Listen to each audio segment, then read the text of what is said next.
misalkan presiden itu kemudian diasingkan ke negara lain gitu, itu biasanya disebut sebagai pemakzulan.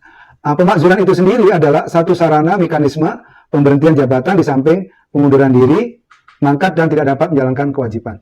Teman-teman ketahui bahwa sebenarnya instrumen atau sarana untuk memberhentikan presiden itu ada 4.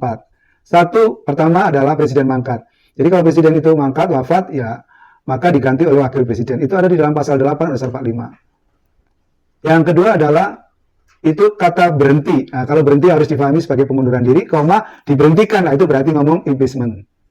Ngomong soal pemakzulan. Baru yang keempat adalah tidak dapat menjalankan kewajibannya.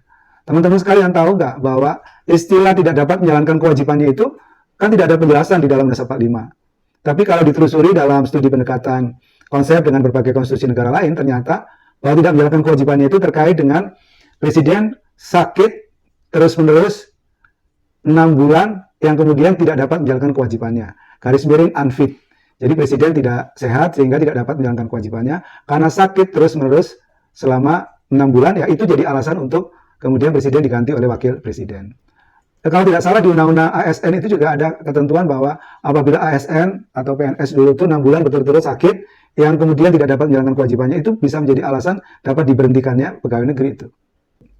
Soal tadi ada istilah berhenti dan diberhentikan. Kalau diberhentikan tadi impeachment, ada kata kerja aktif, tapi kalau berhenti itu adalah mengundurkan diri atau resign.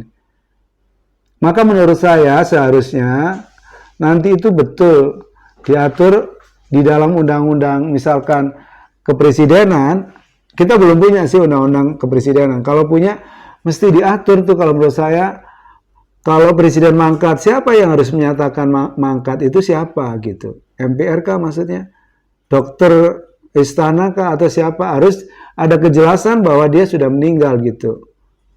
Ya tentu harus ada keterangan dari dokter yang merawat. Tapi dokter mana? Dokter istana kah misalkan?